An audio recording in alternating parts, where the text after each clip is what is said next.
Bretagne 5, écoutez la Bretagne. Bretagne 5, matin, l'invité politique. 8h30 ce matin, nous sommes au téléphone avec François Asselineau, président de l'Union populaire républicaine et candidat à l'élection présidentielle. Bonjour. Bonjour.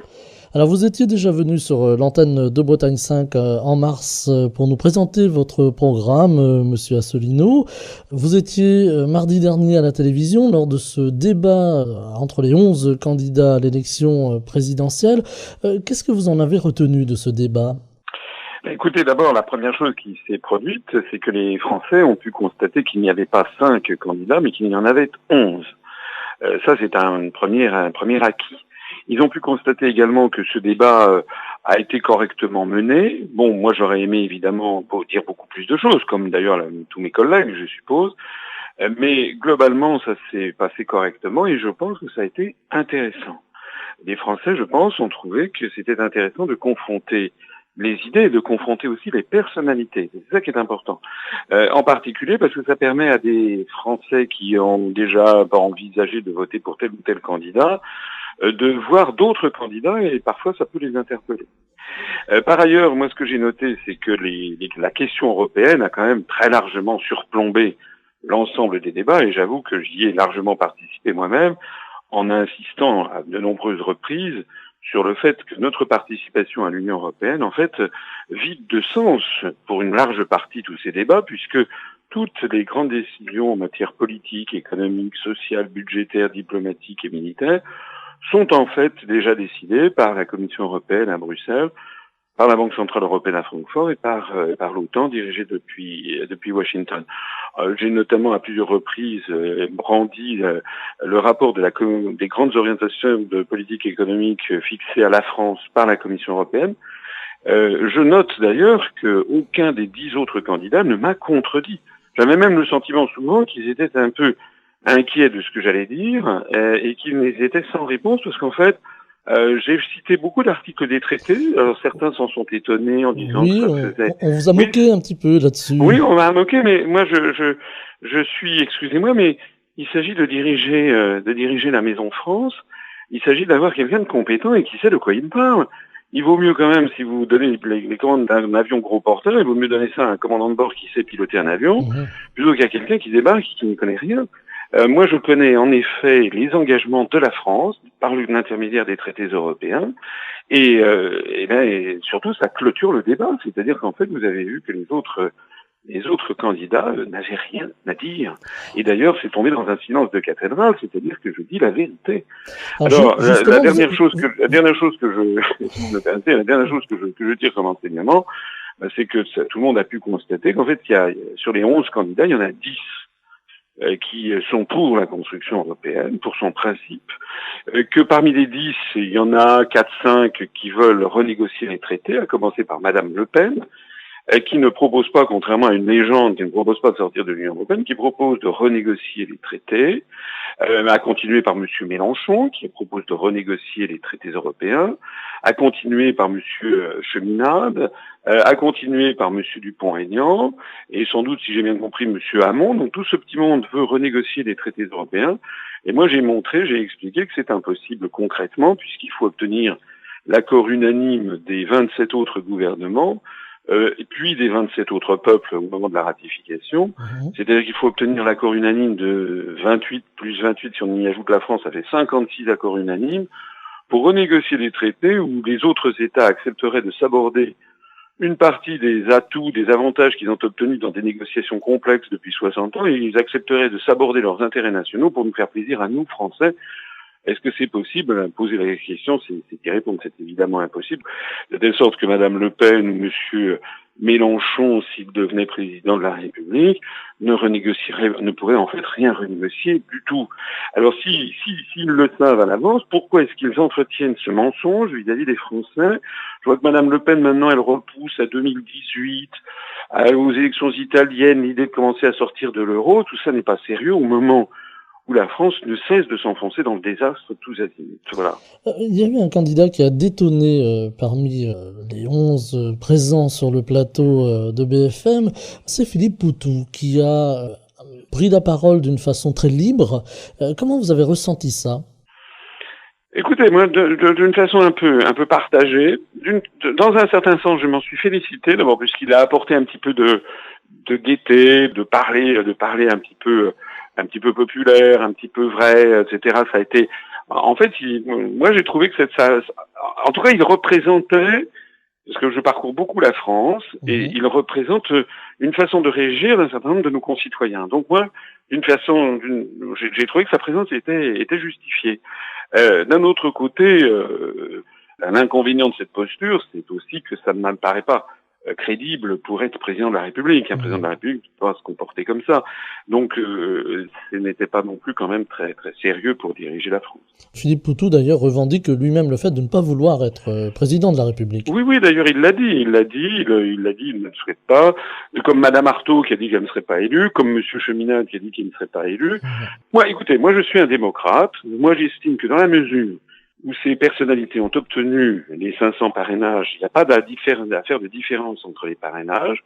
Ils contribuent au débat, et moi je trouve que c'est bien. Ce que je ne trouve pas bien en revanche, ce sont des aristocrates qui décident qu'il n'y a que 5 candidats qui seraient chics à entendre, et que les autres ne devraient pas être entendus. Et puis je me permets d'insister sur le fait que parmi les 6 personnes qui ont été écartées du débat de TF1, il y a effectivement Madame Arthaud, Monsieur Cheminade, Monsieur Poutou et puis Monsieur Lassalle qui a été également assez tonitruant et qui étaient des choses amusantes. Mais bon, voilà, ça, c'était des candidats, ils ont un petit peu de témoignages, et puis il y en a eu 2 qui sont Monsieur Dupont-Aignan et moi-même qui, je pense, ont montré qu'ils étaient des candidats sérieux pour concourir. Je crois qu'il y avait un petit peu une différence entre les 6 candidats qui avaient été écartés.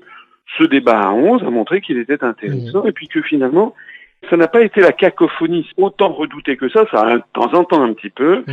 Bien sûr, on aurait souhaité quelque chose de plus libre, que les débats soient plus approfondis sur des sujets. Mais finalement, je trouve que l'exercice s'est révélé assez intéressant. D'aucuns disent que vous êtes relativement proche dans les idées de Nicolas Dupont-Aignan. Qu'est-ce qui vous rapproche? Qu'est-ce qui vous éloigne? Ce qui nous rapproche, c'est que effectivement, il fait des références qui sont souvent celles que je fais. Il se réfère souvent à Charles de Gaulle, à Philippe Séguin. Ça, ce sont des points de rapprochement. Ce qui nous distingue en revanche, c'est d'une part le positionnement politique, puisque quoi qu'il en dise, son mouvement politique est quand même marqué très très à droite. Je rappelle qu'il a fait alliance au moment des élections régionales avec la Ligue du Sud de Jacques Bompard, donc qui est un mouvement d'extrême droite. Je rappelle que à l'élection présidentielle de 2012, il avait dit que s'il était élu président de la République, il prendrait Madame Le Pen comme Premier ministre. Je rappelle également que M. Dupont-Aignan, récemment, à plusieurs reprises d'ailleurs, a fait sienne la théorie dite du grand remplacement, qui voudrait que, en fait, on assiste à une espèce de complot pour remplacer la population française par des immigrés venus des pays du monde musulman. C'est une théorie tout à fait d'extrême droite que même Madame Le Pen n'ose pas sortir. Donc le positionnement de Monsieur Dupont-Aignan est quand même très très à droite. Et puis son électorat est un électorat, d'après les études sociologiques dont on dispose, est un électorat qui est en fait entre Monsieur Fillon et Madame Le Pen, et qui est avec une majorité de personnes âgées. Nous, notre positionnement politique est totalement différent. Nous, on a des Français qui viennent de tous les horizons politiques, de droite, du centre, de gauche. Ça va aussi bien d'anciens électeurs de l'UMP ou même du Front National qu'à d'anciens électeurs ou même des responsables du Parti communiste, du mouvement on a vraiment de tous les horizons qui viennent. Et puis par ailleurs, je vous mets au défi de trouver quoi que ce soit depuis que j'ai créé ce mouvement politique il y a 10 ans qui nous rapproche de l'extrême droite. J'ai jamais fait la moindre alliance avec l'extrême droite. Jamais eu le moindre propos complaisant envers des théories racistes ou diffamatoires, etc. Par ailleurs, le deuxième différence, elle est essentielle, c'est que M. Dupont-Aignan reprend à son compte l'idée de la renégociation des traités, j'en parlais tout à l'heure, c'est-à-dire qu'il fait fi de la réalité et de l'intelligence des Français. Je rappelle, je l'ai déjà dit tout à l'heure, que pour changer les traités, il faut 56 accords unanimes. Et quand il dit, à un moment pendant le débat, il a dit que lui, La France verse 9 milliards d'euros de plus à l'Union européenne qu'elle n'en reçoit. Bon, ça, ce sont des informations d'ailleurs qu'il est allé copier sur mes analyses, parce que je rappelle qu'en 2012, il ne disait absolument pas ça. Entre-temps, il s'est renseigné en allant sur mon site, comme Madame Le Pen, comme M. Mélenchon. Alors maintenant, il prend à son compte cet argument et il dit, moi, je vais récupérer ces 9 milliards d'euros. Oui, mais très bien, mais il va le faire comment? Moi, je dis que je vais les récupérer parce que je dis qu'on sort de l'Union européenne, donc moi, c'est logique. Mais lui, il veut y rester. Donc, il veut faire comment? Il va négocier avec les autres États pour dire, ben voilà, je reste avec vous, mais maintenant, je paye plus un rond et vous allez vous débrouiller, mais je reste quand même avec vous. Ça marche pas comme ça. Évidemment, tous les autres États refuseront tout simplement que la France ne verse plus sa cotisation et ne soit plus contributrice nette. Donc, en fait, il postule pour autrui. C'est une attitude, alors il n'est pas le seul, hein. C'est en fait le cas des 10 autres candidats. Ce sont des gens qui promettent des choses qu'ils ne pourront pas juridiquement et politiquement tenir. C'est exactement en fait comme si vous aviez des candidats qui vous disaient, écoutez, votez pour moi, je vous promets qu'il fera beau 365 jours par an. Là, vous savez très bien que c'est pas possible, parce que ça ne dépend pas du candidat. Là, c'est la même chose. Quelqu'un qui vous dit, je vais renégocier les traités en faveur de la France, je vais récupérer 9 milliards d'euros, je vais rester dans l'Union européenne, c'est quelqu'un qui ment. J'aurais aimé, François Asselineau, que l'on puisse dérouler deux dossiers. Un dossier plutôt de politique étrangère et un dossier peut-être plus local. Alors, sur la politique étrangère, on a cette guerre de Syrie qui n'en finit pas et ce massacre, car il faut bien parler de massacre, avec un gaz qui a tué des populations. On parle de gaz sarin. Alors, l'enquête est en cours, évidemment. Quel est votre regard là-dessus? Qu'est-ce qu'on doit faire? Est-ce que la France doit agir? Est-ce qu'elle doit bouger? Est-ce qu'elle doit condamner? Évidemment, elle l'a fait par la voix de son président de la République. Mais que peut-on faire face à cette horreur? Écoutez, moi, là-dedans, ça fait maintenant très longtemps que ça dure. On entend tout et son contraire. Je pense que la plus grande prudence aurait été déjà de ne pas s'en mêler. Lorsque je vois que la France, notamment par la bouche de M. Fabius, qui était à l'époque ministre des Affaires étrangères, avait dit que le front Al-Nosra faisait du bon boulot, alors que le front national Al-Nosra, c'est une de ces nébuleuses, une partie de cette nébuleuse de terroristes qui de temps en temps est classée par l'Occident dans la catégorie des terroristes, de temps en temps dans la catégorie des démocrates libérateurs. Tout ceci montre que nous sommes au Moyen-Orient, que les choses sont compliquées et que, en définitive, là-dedans, la France aurait beaucoup mieux fait de ne pas s'en mêler. On est dans ce qu'on appelle la guerre de désinformation. Il y a des rumeurs dans un sens et des rumeurs dans l'autre. Moi, ce que je sais là-dedans, c'est que tout le monde trouvait que M. Bachar el-Assad était très bien. Il était d'ailleurs reçu en grande pompe en France, même pour le défilé du 14 juillet. Eh bien, un jour, il a été décidé par Washington que M. Bachar el-Assad n'était plus bien du tout.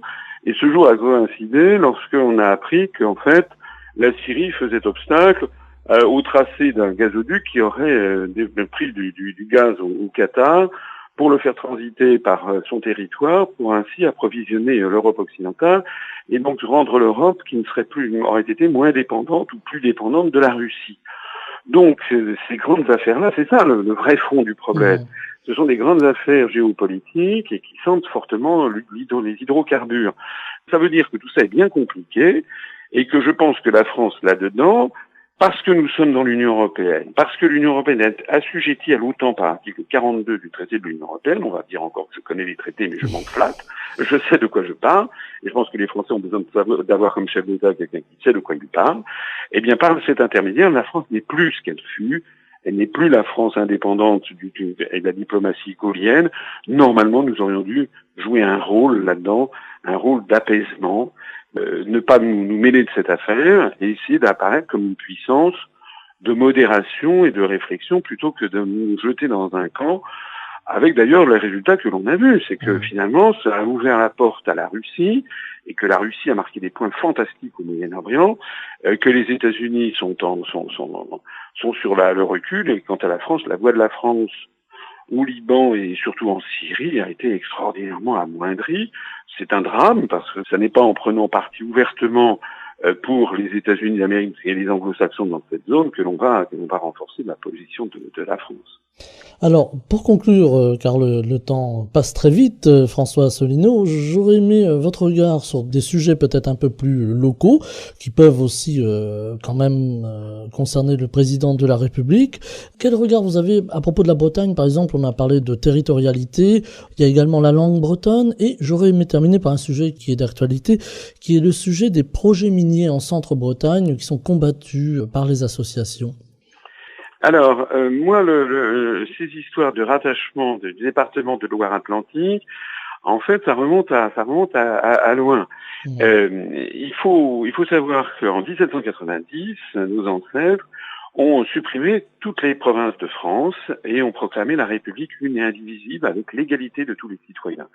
Ça a été la création des départements, la suppression des provinces d'Ancien Régime, la suppression des féodalités, parce qu'il y avait des parlements, il y avait un parlement de Bretagne, il y avait un parlement dans le Languedoc, etc., etc.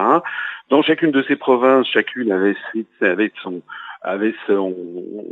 ses taxations, ses impôts, avec ses poids et mesures différents, etc., etc. Et en fait, les Français, à quelques lieues d'intervalle, étaient traités de façon extraordinairement différente. La Révolution française était une révolution égalitariste et qui a fait que tous les Français, on a assuré l'égalité entre les Français grâce à la suppression des provinces, à l'établissement des départements. Et puis c'est en 1941 qu'ont été d'un seul coup recréées par Pétain des régions, et en fait à la demande des Allemands, des autorités allemandes, qui essayaient au passage de diviser la France. Alors, au moment où Pétain a décidé de la création de la région Bretagne, il a en effet, c'est lui qui a enlevé le département de Loire-Atlantique, qui historiquement pouvait se rattacher à la Bretagne, c'est exact, pour créer une région au Pays de la Loire.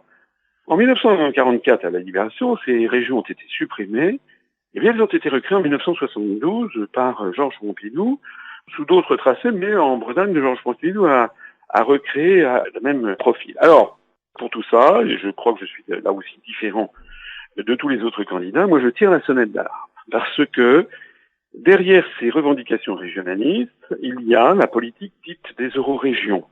Aujourd'hui, qui est une politique menée subrepticement depuis Bruxelles et qui vise en fait à saper constamment les États-nations d'Europe occidentale.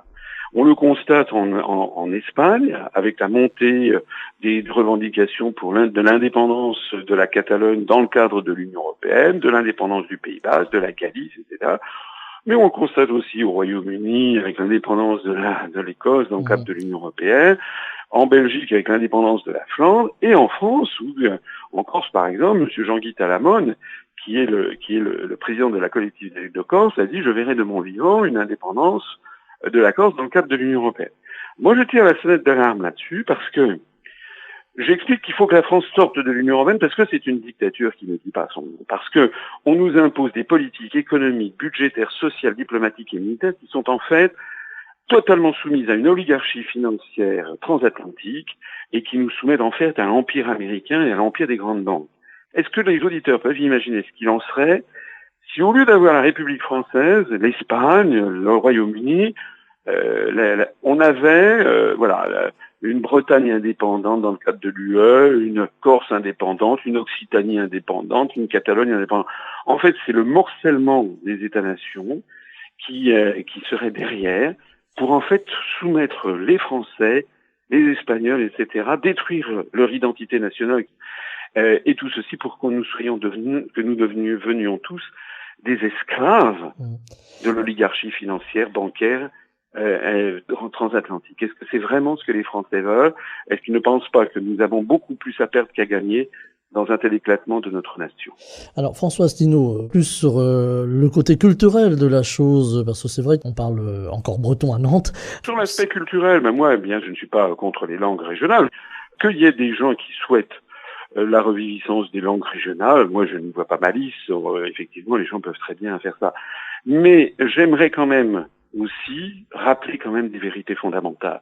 Les vérités fondamentales, c'est qu'actuellement, il y a quand même 40% des jeunes Français qui sortent de l'école primaire pour entrer au collège qui ont des difficultés de lecture et d'écriture en langue française. Je rappelle aussi qu'au XXIe siècle, ce qui est important d'avoir, c'est aussi une ouverture sur le monde et qui soit pas seulement l'anglo-américain. Moi, je milite pour que les jeunes Français, ils apprennent aussi les grandes langues du monde d'aujourd'hui et de demain, qu'il y ait une ouverture sur le japonais. Moi, je parle le japonais, j'ai vécu au Japon, vers le chinois, vers le russe, vers le brésilien, vers l'hindi, voilà, c'est-à-dire des grandes langues du monde, parce que moi, je veux sortir de l'Union européenne, mais ça n'est pas pour refermer la France sur elle-même, hein. Je veux que la France, elle renoue avec sa vocation universelle, et que les Français d'aujourd'hui soient armés pour le monde d'aujourd'hui. Donc moi, je veux rouvrir la France sur le monde. Et je note, moi, que c'est la construction européenne, en fait, qui referme la France sur un périmètre étriqué qui va de Gibraltar à la Laponie, et qui est un périmètre méfiant vis-à-vis du monde arabo-musulman, vis-à-vis de la Russie, vis-à-vis de ci, vis-à-vis de ça, et qui cultive et qui veut développer le séparatisme régional, en fait, pour un petit peu renfermer les gens sur une vision passéiste de ce que a pu être l'histoire de France sous l'Ancien Régime. Voilà ma vision du monde. Donc elle est nuancée. Bien sûr que si les gens souhaitent apprendre le breton, le gallo, le picard, le poitevin saintongeais, etc., le nice-aranis, ça fait partie c'est normal, ça fait partie d'un certain souci de garder ses racines.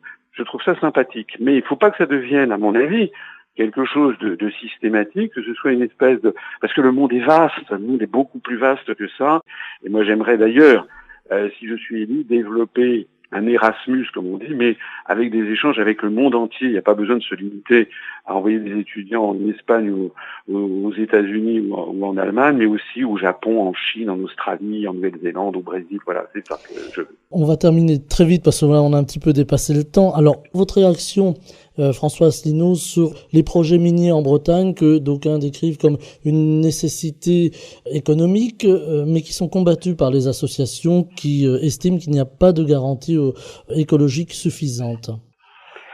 Pour être honnête avec vous, c'est un dossier dont j'ai entendu parler, mais que je ne connais pas en profondeur. Donc, j'ai toujours un peu des réticences à m'exprimer, parce que je suis quelqu'un d'honnête, de sincère et de droit.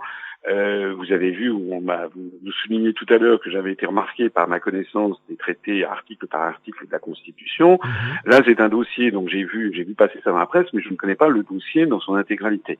Donc c'est ce que vous me demandez, c'est un peu une réaction comme ça, superficielle et d'emblée. Moi, j'aime beaucoup la Bretagne. Vous savez que j'ai des attaches en Bretagne. Moi, j'ai pas envie de voir saccager la Bretagne. Voilà. Donc, si projet minier il y a, il faut en effet que ce soit d'abord bien validé, avec des conditions de protection de l'environnement drastiques, mais il faut voir quelle est l'économie générale du projet. Il y en a un peu assez aussi. Les Français en ont marre de voir que le saccage général pour des intérêts, toujours plus de profit, toujours plus. Il y a des limites. Donc là, moi, spontanément, si vous voulez, j'aurais plutôt tendance à avoir de la sympathie pour les associations de protestation qui vont dans ce sens. Alors, sauf si on me prouve qu'il y a vraiment quelque chose d'extraordinaire à trouver derrière, moi, personnellement, j'y serais très réservé, voire hostile. J'en profite d'ailleurs pour rappeler que sortir de l'Union européenne, c'est aussi mettre un terme à la mondialisation effrénée qui saccage l'environnement. Parce que c'est à cause des traités européens qu'il y a la délocalisation des industries à l'autre bout du monde. Et je dis qu'il n'est pas normal, et c'est absurde, et ça ne pourra pas continuer comme ça pendant encore des années et des siècles, que l'on fasse fabriquer tout à 15 000 kilomètres, des chaussures, des vêtements, des ordinateurs, des téléphones, des meubles, des jouets, etc. Parce que c'est ça qui provoque aussi. D'abord, on fait fabriquer des choses dans des pays à très bas coûts sociaux, salariaux, mais aussi avec des très faibles charges environnementales et des très faibles normes de protection de l'environnement. Mais aussi, il y a une noria de navires qui polluent les océans. Voilà. Pour protéger la planète de façon sérieuse, il faut favoriser la production locale pour la consommation locale. Et c'est un problème plus général que celui que vous évoquez. Il va falloir mettre un terme à cette mondialisation effrénée. Il ne s'agit pas de vivre en autarcie, mais il s'agit en tant que faire se peut d'essayer d'avoir la préservation des ressources pour nos successeurs, pour nos enfants, nos petits-enfants, etc. Moi, je crois que c'est toujours ça qu'il faut avoir à l'esprit, y compris dans ce projet que vous évoquez. François Asselineau, je rappelle que vous êtes président de l'Union populaire républicaine, l'UPR, et que vous êtes candidat à l'élection présidentielle. Vous étiez notre invité politique dans ce Bretagne 5 matin du lundi. Merci d'avoir été avec nous. Merci beaucoup. Pour écouter les émissions de Bretagne 5, rendez-vous sur notre site internet bretagne5.fr.